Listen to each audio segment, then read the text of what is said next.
오늘은 역대하 31장 말씀 통해서 주어진 은혜 함께 나누기를 원합니다.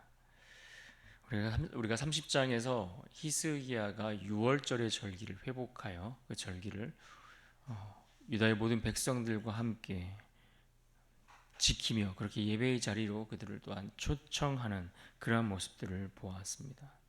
이때 우리는 이 소식을 들은 자들이 어떤 이들은 조롱하였고 어떤 이들은 마음을 돌이켜 돌아오는 이들도 있었다 하는 것을 우리가 보았습니다. 그리고 그렇게 모여서 6월절의 절기를 지키며 드렸던 그들의 기도는 하늘에 닿았고 그들의 예배는 그야말로 눈물과 감격으로 가득해서 정말 기쁨이 끊이질 않았다라고 성경은 우리에게 말씀해 주고 있습니다. 이처럼 6월절의 절기를 지키며 하나님 앞에 그들의 신앙과 믿음과 삶의 중심들이 온전히 회복하며 그 회복의 절정을 향해 나아가고 있는 모습을 우리가 볼 수 있었습니다. 그런데 문제는 늘 그렇게 예배하는 자리가 다 끝마치고 난 그 이후가 문제이죠. 부흥의 진짜 시험은 예배가 아니라 예배가 끝난 이후에 찾아오기 때문에 그렇습니다. 예배 후에 그렇게 감격과 그 놀라운 은혜를 경험하고도 그들의 삶이 변하지 않는다면 과연 그들의 그 예배 때 누렸던 그 은혜와 감격들, 이것을 진짜 부흥이라고 이야기할 수 있을까요? 그저 그렇게 그들은 감정으로 끝나는 것이 되고 말 것입니다. 그래서 오늘 본문 31장은 우리에게 보여주는 바가 매우 크고 중요합니다. 예배의 감격이 삶의 변화와 또 헌신의 질서를 통해 이어질 때에 비로소 그 부흥이 완성된다 하는 것을 우리가 볼 수 있습니다. 특별히 이 31장은 6월절의 절기를 회복한 이후의 삶을 보여줍니다. 그래서 히스기야 왕이 단지 부흥이라는 어떤 제사를 통해 예배를 통해 절기를 통해 경험했던 그 감정의 수준에 머물러 있지 않고 그 부흥이 지속적으로 이어져 갈 수 있도록 구조와 질서들을 세워가는 그러한 모습을 오늘 우리가 확인해 볼 수 있습니다. 본문으로 들어가서 1절을 보시면 이렇게 시작합니다. 이 모든 일이 끝남에 거기에 있는 이스라엘 무리가 나가서 유다 여러 성읍에 이르러 주상들을 깨뜨리며 아세라 목상들을 찍으며 유다와 베냐민과 에브라임과 므낫세 온 땅에서 산당들과 제단들을 제거하여 없애고 이스라엘 모든 자손이 각각 자기들의 본성 기업으로 돌아갔더라. 1절의 시작은 이 모든 일이 끝난 후에라고 시작을 하고 있습니다. 이 모든 일이 끝났다라는 것은 바로 30장에서 보았던 것처럼 6월절의 절기를 7일간 지내고 또 기쁨이 가득하여 7일을 더하여 지낸 그 모든 절기의 절차들이 다 끝나고 6월절의 예배를 마치고 난 이후에 있었던 일이었다라고 말씀하고 있는 겁니다. 그렇게 6월절의 예배가 끝나자 백성들이 흩어져 자기 집으로, 자기 본향, 자기 기업으로 돌아갔습니다. 그런데 백성들이 흩어져서 자기 지역으로 돌아가서 그들이 한 일이 무엇입니까? 그 지역에 자기가 그동안 지금까지 그냥 그렇게 모셔두고 또 의지하고 그렇게 살아갔던 그 삶의 자리에 녹아있는 그 우상들을 스스로 깨뜨리기 시작했다라고 말씀합니다. 누가 시켜서가 아닙니다. 지금 너희들은 돌아가서 우상을 깨뜨리라라고 히스기야가 명령하지 않았습니다. 제사를 통해 예배를 통해 감동을 받고 감격을 받고 그 은혜를 경험한 자들이 자발적으로 그 백성들이 행동했다라는 것이죠. 여러분, 이것이 진짜 부흥의 열매이죠. 삶의 자리로 돌아가 그 삶의 자리가 바뀌고 달라지는 겁니다. 왜 그렇습니까? 예배는 감정이 아니라 결단으로 이어지고 완성되기 때문에 그렇습니다. 참된 예배는 사람을 움직입니다. 그 삶 속에 자리 잡고 있던 모든 죄를 무너뜨리는 능력이 예배의 자리로부터 시작되는 것입니다. 그래서 우리가 예배를 진짜 잘 드렸는가 그렇지 않은가 하는 것은 그 이후를 보면 알 수 있는 겁니다. 우리가 예배는 열심히 드리고 있는데 사람이 달라지질 않는다, 바뀌질 않는다, 변화되지 않는다. 그의 삶에 살아가는 태도와 자세와 내용들이 전혀 하나님의 말씀과 상관없이 살아간다? 그것은 우리가 아무리 예배를 100번, 1000번, 10,000번을 드려도 바른 예배를 드렸다라고 말할 수 없는 것입니다. 우리의 예배도 이와 같아야 합니다. 우리가 드리는 예배의 진정성은 이 예배당 안에서 확인되고 검증되는 것이 아닙니다.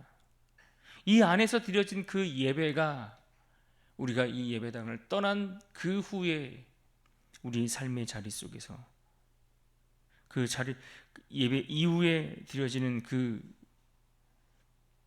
세상 속에서 드러나게 되어 있는 것이죠.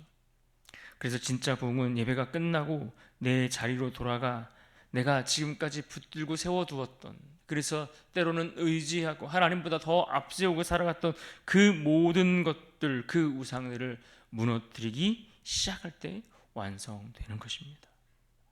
그렇다면 여러분, 우리 삶 속에 여전히 자리 잡고 있는 아세라 목상과 같은 그런 우상들이 있는 것은 아닙니까? 하나님보다 더 의지하는 나만의 우상을 여전히 우리가 쥐고 있는 것은 아닌지요. 그래서 이 자리가 떠나고 나면 무너뜨리고 깨뜨리고 부숴버려야 할 그런 우상들이 여전히 존재하고 있는 것은 아닌지 우리의 삶을 돌아봐야 할 것입니다. 이어지는 2절 말씀을 보십시오. 히스기야가 제사장들과 레위 사람들의 반열을 정하고 그들의 반열에 따라 각각 그들의 직임을 행하게 하되 곧 제사장들과 레위 사람들에게 번제와 화목제를 드리며 여호와의 휘장문에서 섬기며 감사하며 찬송하게 하고. 지금 백성들이 이처럼 스스로 우상을 깨뜨리며 온전한 예배가 삶으로 이어지고 있을 때, 그때 왕의 위치에 있는 이 히스기야는 무엇을 하고 있었습니까? 그는 지금 백성들이 다 돌아가는 그때에 성전 안에 머물러 있는 사역자들의 역할들을 재정비하기 시작했다라고 말씀해 주고 있는 겁니다. 역대상 23장부터 26장까지 보시면 다윗이 세웠던 성전의 봉사자들을, 또 그와 관련된 체계가 어떻게 세워졌는가를 우리에게 보여주는 내용들이 쭉 소개됩니다. 그런데 거기에 보면 레위인들을 조직하고 다윗이 제사장의 반열들을 조직하며 성전의 차양대뿐만 아니라 문지기, 창고, 관리자들, 이러한 사람들까지 다 일일이 하나하나 조직하는 내용들이 소개되고 있습니다. 그런데 지금 히스기야는 그 다윗 시대에 세웠던 제사장과 레위인들의 조직들, 무너져버린 그 조직을 다시 회복하고 있다라는 것입니다. 그래서 중단되었던 예배가 지속적으로 이어져 갈 수 있도록, 그 모든 제사가 제대로 운영될 수 있도록 체계적인 구조 조정들, 질서들, 이것들을 세워가고 있다는 이야기인 것이죠.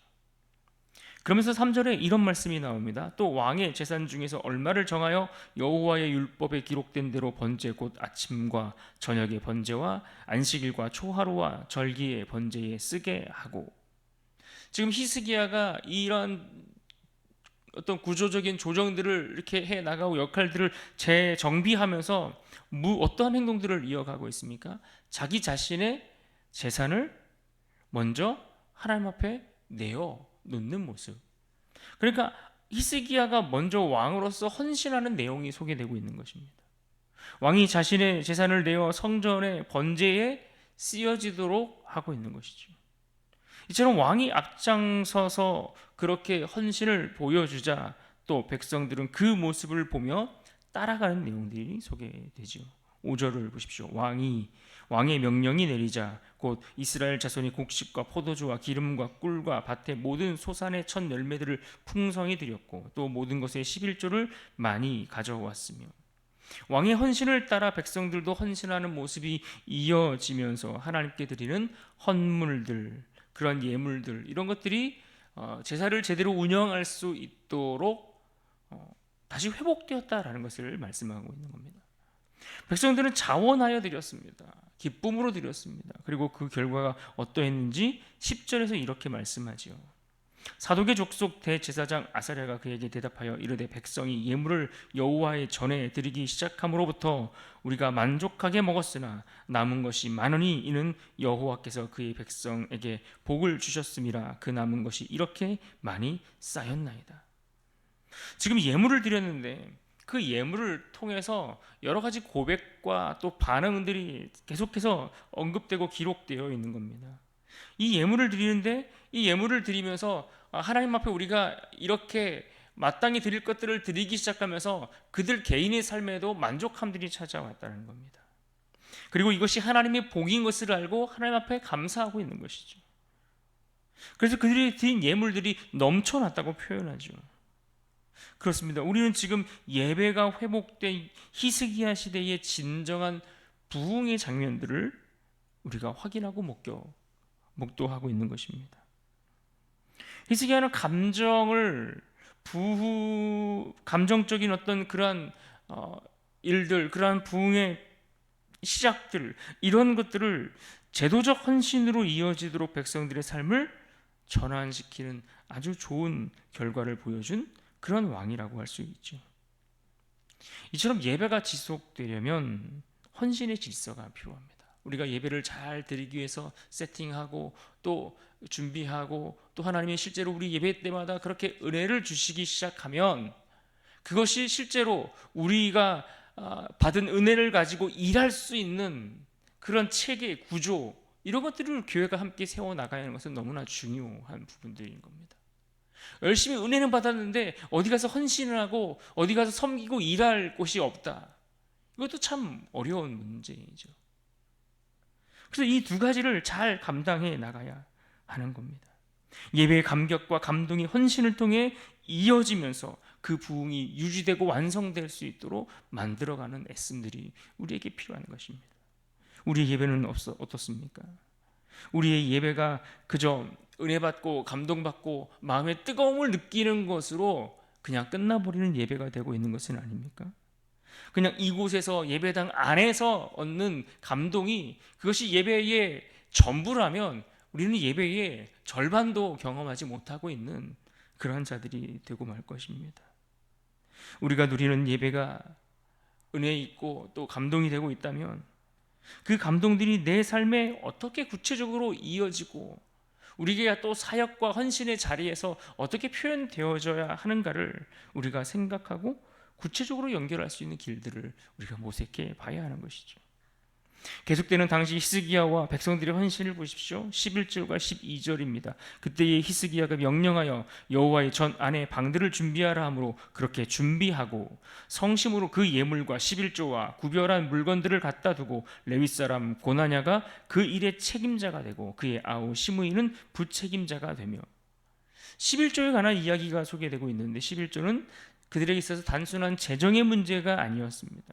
그것은 그들이 하나님 앞에 드리는 신앙의 우선순위를 세우는 아주 중요한 문제였던 겁니다. 특별히 주목해서 볼 것은 이 히스기야가 단순히 백성들에게 예물과 11조를 드리라고 명령만 한 것이 아니었습니다. 드리라고 말했을 뿐만 아니라 그 헌물이 정직하게 사용될 수 있도록 투명한 구조를 세워간 것을 말씀해 주고 있죠. 그래서 헌금을 드리는 그 일을 위해 책임자를 세운 겁니다.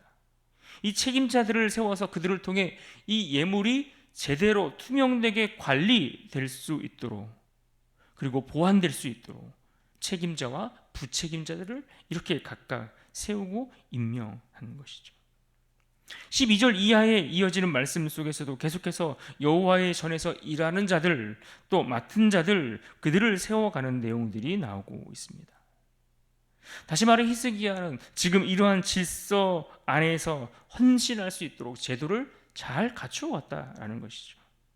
또 그것이 신뢰할 수 있도록 그런 제도를 잘 만들어가고 정비해 간 겁니다. 그랬더니 어떤 결과가 찾아왔습니까? 백성들이 주를 위해 헌신하고 섬기고 자기 것을 내어드리기 시작하는데 이것이 더 자유롭고 더 기쁨으로 헌신할 수 있게 되었다라는 것입니다. 그렇습니다. 헌신의 제도가 바르게 세워지면 교회는 건강해지는 겁니다. 하나님의 사역이 어떻게 진행되고 있는지를 우리가 다 같이 볼 수 있다면 그러한 것들이 교회를 더 건강하게 만드는 것 아니겠습니까? 투명한 재정 구조뿐만 아니라 또 여러 사역들을 통해 선한 일들을 해 나가고 또 그곳에 우리의 재정들이 쓰여져 나가는 것들이 보여질 때에 성도들은 더 기쁜 헌신을, 그리고 교회는 더 건강하게 세워져 가는 것이죠. 하나님은 이처럼 제도를 통해, 질서를 통해 하나님의 백성들이 더 깊은 헌신의 자리로 나아가기를 원하십니다. 그리고 더 나아가 자원하는 마음을 통해 은혜가 흘러가는 통로를 만들어 가시는 것이죠. 그렇다면 이러한 일들에 힘을 다했던 히스기야 왕에 대한 오늘 성경 말씀 속에서 내리는 평가는 어떠하겠습니까? 20절을 보십시오. 히스기야가 온 유다에 이같이 행하되 그의 하나님 여호와 보시기에 선과 정의와 진실함으로 행하였으니, 마지막 21절도 보십시오. 그가 행하는 모든 일 곧 하나님의 전에 수종드는 일에나 율법에나 계명에나 그의 하나님을 찾고 한 마음으로 행하여 형통하였더라. 하나님이 지금 그를 정치적인 개혁가로서 그를 평가하지 않았습니다. 그의 개혁은 정치가 아니라 신앙의 진실함에서부터, 하나님을 존중히 여기는 그 마음에서부터 나온 것이었습니다. 그래서 그는 하나님을 전심으로 찾았고 그 결과 하나님께서 그와 함께 하셨습니다. 그가 전심으로 하나님을 찾는 자였기에 그가 어떻게 됐다고 그랬습니까? 형통하였다라고 말씀하는 겁니다. 히스기야가 이것이 히스기야의 삶 전체를 요약하는 한 문장일 것입니다. 전심으로 그가 하나님을 찾았을 때에 그가 형통하였다.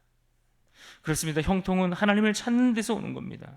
하나님을 찾는 사람들은 그 삶의 모든 영역들이 질서를 잡혀가게 되어 있습니다. 하나님을 간절히 찾는 자들은 그들의 삶의 영역에 바른 질서가 정돈이 세워지는 것이죠. 그러므로 우리가 기억할 것은 오늘 본문 특별히 21절 마지막 절 말씀입니다. 다시 한번 우리 마지막 절 같이 읽어볼까요? 21절 시작. 그가 행하는 모든 일 곧 하나님의 전에 수종드는 일에나 율법에나 계명에나 그의 하나님을 찾고 한 마음으로 행하여 형통하였더라. 아멘. 히스기야의 개혁은 예배에서, 제사에서 시작되었지만 그의 진짜 부흥은 그의 삶의 자리 속에서 완성되기 시작했습니다. 그는 하나님을 찾는 일에 이처럼 전심이었고 그 마음이 예배와 제도와 헌신과 질서로 이어졌습니다. 우리도 마찬가지입니다. 우리가 드리는 예배, 이곳에서 드리는 예배로 끝나지 않고 예배가 끝난 거기서부터 다시 시작되는 것이죠. 예배당을 나가는 그 순간 그 은혜를 삶의 현장에서 바른 질서로 세워가야 할 것입니다. 우리가 이것을 기억하면 오늘 하루도 우리에게 주어진 삶 속에서 하나님을 찾고 전심으로 주를 구하는 그런 복된 인생으로 설 수 있기를 주님의 이름으로 축복합니다.